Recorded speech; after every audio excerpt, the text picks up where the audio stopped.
চলো একটা short tricks দিয়ে আমরা এই টাইপের একটা ম্যাথ সলভ করে ফেলি।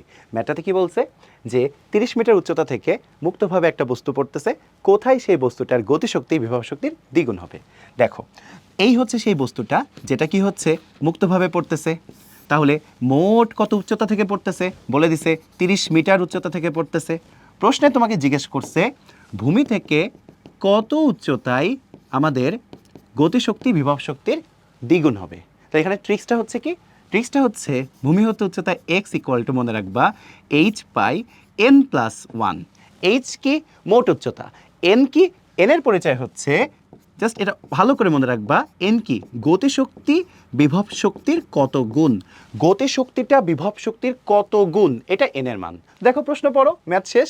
গতিশক্তি বিভব শক্তির দেওয়া আছে দ্বিগুণ, তাহলে আমাদের মোট উচ্চতা ছিল 30 মিটার, গতিশক্তি বিভব শক্তির দ্বিগুণ ছিল, ক্যালকুলেট করলে 30/3, অ্যান্সার কত হবে 10 মিটার।